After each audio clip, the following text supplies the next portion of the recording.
Alors, la présentation des écrans Arius. Donc, c'est un écran multifonction qui va remplacer tout ce qui est dans une salle de formation. Donc, vidéoprojecteur, tableau blanc, ce qu'on appelle les paperboards, donc les gros blocs de papier. Et il est équipé de deux systèmes, donc un système Android et un système Windows. Il est tout équipé, donc il y a l'Android de série et également le Windows. Nous avons un système Android avec 4 Go de mémoire vive et nous avons une mémoire morte de 32 Go. Ce qui est pour le système Windows, nous avons un système Windows qui tourne sur un processeur i7, donc purement technique, un processeur i7 avec 16 Go de mémoire vive et 512 Go de mémoire SSD. Donc ce n'est pas un disque dur mécanique, c'est bien une mémoire SSD. C'est vraiment la puissance même des deux systèmes. Avec cet écran-là, donc tout ça c'est déjà de série, et nous avons en plus de ça tout un petit package de matériel avec. Donc nous avons le stand qui est de série, qui est fourni avec l'écran. Nous avons les petits stylets. Nous avons le stylet classique. Donc nous en avons deux comme ça, le stylet simple. Nous en avons un autre qui est un stylet extensible, donc juste pour pouvoir montrer une partie de l'écran. Et nous avons un autre stylet on appelle le Smart Pen. Donc c'est un stylet multifonction qui a 4 boutons de préprogrammés, donc 2 boutons pour le volume et 2 boutons pour page précédente et page suivante.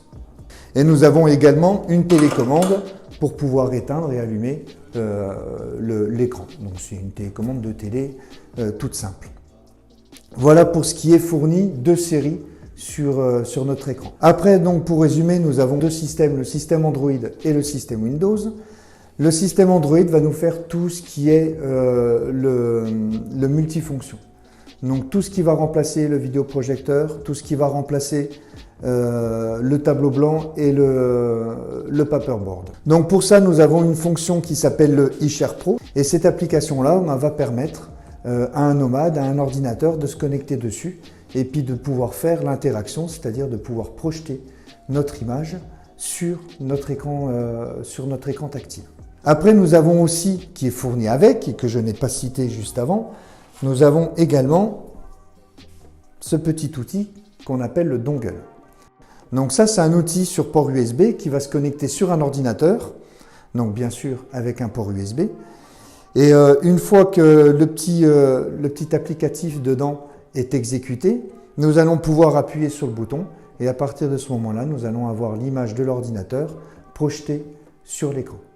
Donc c'est un peu comme le vidéoprojecteur qui projette l'image de l'ordinateur, mais en plus de ça, nous allons avoir une interactivité.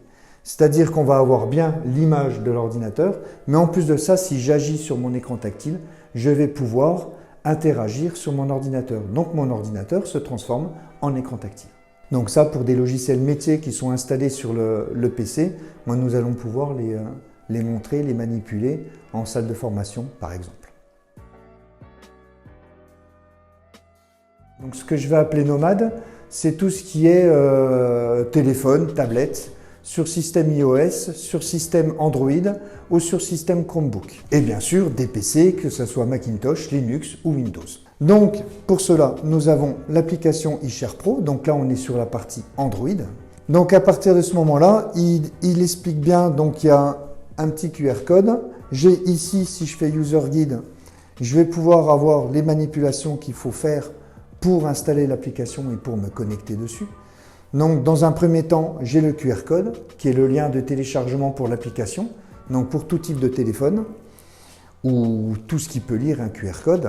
Autrement, si je fais ça depuis un ordinateur, il faut que j'aille télécharger l'application. Donc, le lien de téléchargement est ici, eShare.app, et nous allons avoir tous les supports, tous les plateformes de système à disposition. Du moment qu'on est connecté, du moment qu'on a téléchargé cette application-là, il faut bien sûr se connecter sur le même réseau. Donc là, on n'est pas obligé d'être sur le même réseau d'entreprise, car nos écrans fournissent ce qu'on appelle un hotspot, donc un réseau Wi-Fi qui est propre à l'écran.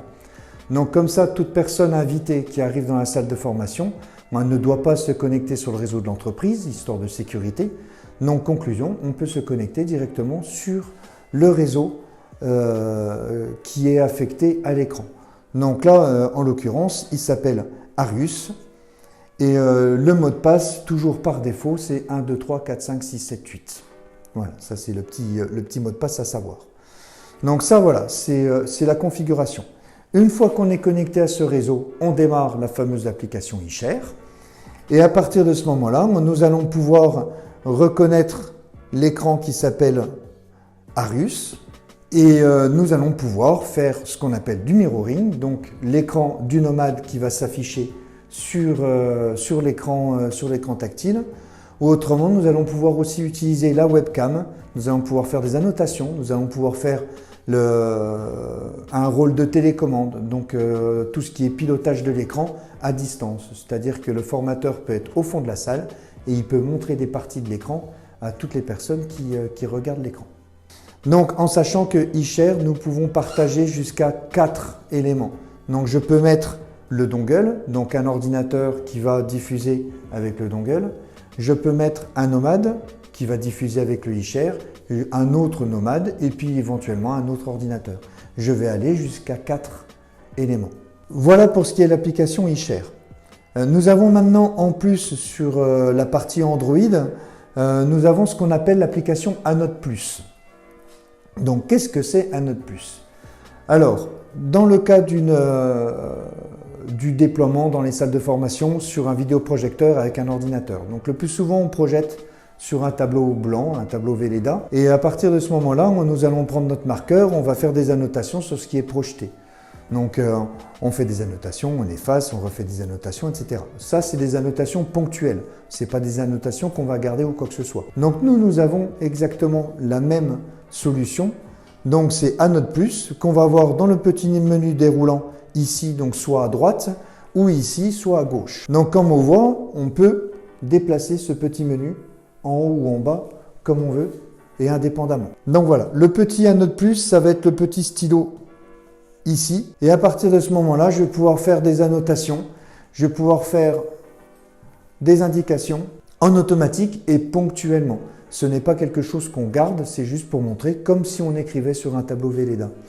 Donc là, je suis sur cette partie-là. Donc là, moi, il suffit que je sorte de mon annotation. Mais je peux parfaitement aller n'importe où sur mon écran, que ça soit Windows, que ça soit Android, que ça soit sur le dongle, que ça soit depuis l'application eShare.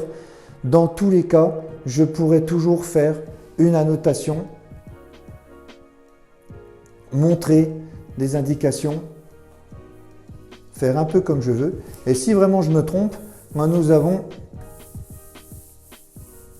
le mode gomme si je mets bien la main à plat. Voilà, donc ça c'est le principe du tactile où du moment que je vais dépasser 40 points de contact, je vais pouvoir avoir une gomme qui apparaît. Donc ça c'est le système Android qui fait ça. Donc je quitte l'annotation Anode Plus. Voilà, donc il faut savoir que cette annotation-là est compatible sur tous les systèmes. C'est l'Android qui met une couche par-dessus. Donc, que je fasse du dongle, que je fasse de l'eShare, que je fasse du Windows, je vais pouvoir faire ces annotations ponctuelles. Et je souligne bien sur la notation ponctuelle. Après, pour continuer sur la partie Android et pour clôturer sur la partie Android, donc ici, c'est le menu Android principal où nous avons donc le eShare Pro. Nous avons un petit tableau blanc donc, qui sont juste pour des mêmes choses, des petites annotations, voilà, c'est vraiment le tableau ardoise, on va dire.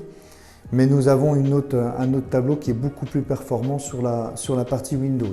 Après ici, j'ai le menu flottant de l'Android, donc ce petit menu, d'où son nom flottant. Donc je peux le promener un peu n'importe où à l'écran. Je reviens ici sur mon menu principal et ici, je vais avoir les différentes applications que j'ai sur ma partie Android. Dans les petits menus déroulants sur le côté, nous avons donc le menu standard d'Android et nous avons ici le mode, ce qu'on appelle le mode multi-fenêtre.